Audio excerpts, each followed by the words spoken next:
Welcome back friends, मैं हूं शहबाज हुसैन और मैं आपके लिए लेकर आया हूं आज रूट मोबाइल कंपनी के आईपीओ का ट्यूटोरियल। यानी कि आज हम डिटेल में जानेंगे रूट मोबाइल कंपनियों के आईपीओ के बारे में। और किसी भी कंपनी के आईपीओ में इन्वेस्ट करने से पहले एक रिटेल इन्वेस्टर को चाहिए कि कंपनी के बारे में ज़्यादा से ज़्यादा नॉलेज गेन करे, कंपनी के बारे में ज़्यादा से ज़्यादा नॉलेज गैदर करे, क्योंकि आईपीओ बहुत ही रिस्की गेम होता है।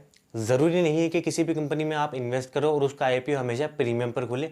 वो कभी भी डिस्काउंट पर भी खुल सकता है और रिटेल ट्रेडर का जितना भी मेहनत का पैसा है वो ज़ाया हो सकता है, लॉस हो सकता है, उसको नुकसान हो सकता है।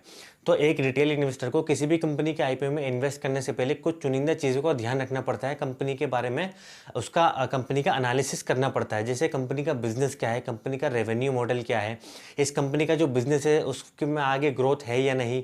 और कुछ लोग जो होते हैं, कुछ इन्वेस्टर सिर्फ लिस्टिंग गेन के लिए किसी भी आईपीओ में इन्वेस्ट करते हैं, हम उसको भी देखेंगे। और कुछ जो इन्वेस्टर होते हैं वो आईपीओ में लॉन्ग टर्म के लिए भी इन्वेस्ट करते हैं। तो आज हम इन दोनों को देखेंगे कि कंपनी में लॉन्ग टर्म इन्वेस्टमेंट कैसी है और रूट मोबाइल कंपनी के अंदर सिर्फ लिस्टिंग गेन के लिए हम इन्वेस्ट करना कैसा है।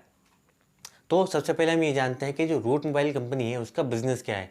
तो Route Mobile company majorly 3 businesses करती है। पहला उसका है क्लाउड कम्युनिकेशन का बिजनेस। कंपनी इसमें cloud communication as a server provide करती है दूसरे बिजनेसेस को, जहाँ से वो अच्छा खासा रेवेन्यू कमाती है।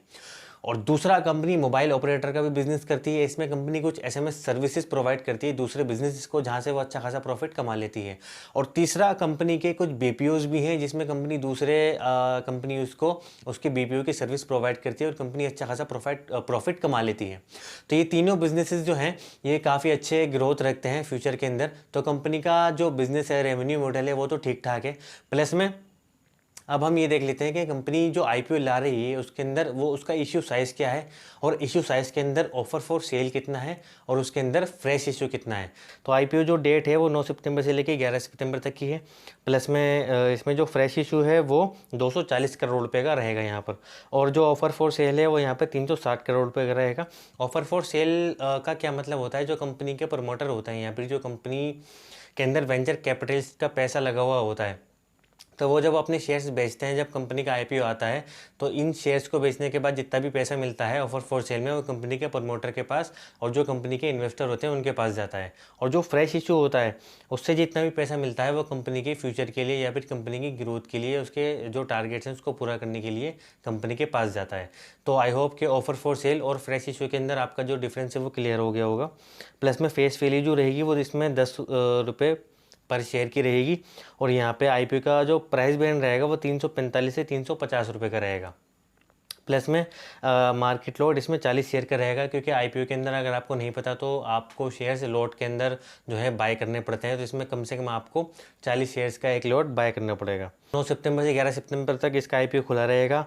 इसका जो अलॉटमेंट है वो 16 तारीख तक हो जाएगा। और उसके बाद जो कंपनी अगर आपको अलॉटमेंट नहीं मिला तो 17 तारीख तक उसका रिफंड हो जाएगा और ये आपके डीमेट अकाउंट में 18 तारीख तक शेयर्स आ जाएंगे और 21 तारीख को ये आईपीओ पूरी तरह से लिस्ट हो जाएगा।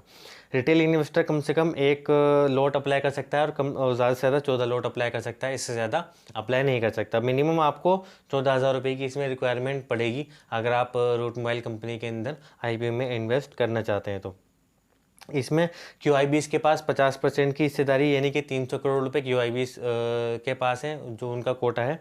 प्लस में जो नॉन इंस्टीट्यूशनल इन्वेस्टर हैं उनके लिए 90 करोड़ है और जो रिटेल इंडिविजुअल इन्वेस्टर है उसके लिए 210 करोड़ है। ठीक है, तो इसमें हमने ये देख लिया कि रूट मोबाइल कंपनी करती क्या है, उसका बिजनेस क्या है। अगर आप लॉन्ग टर्म के लिए रूट मोबाइल कंपनी में इन्वेस्ट करना चाहते हैं तो लॉन्ग टर्म के लिए इसमें बिल्कुल भी इन्वेस्ट मत करिएगा, क्योंकि कंपनी का जो भी शेयर प्राइस होता है वो कंपनी का जो इन्वेस्टमेंट बैंक होता है और जो कंपनी के प्रमोटर होते हैं वो दोनों मिलकर डिसाइड करते हैं।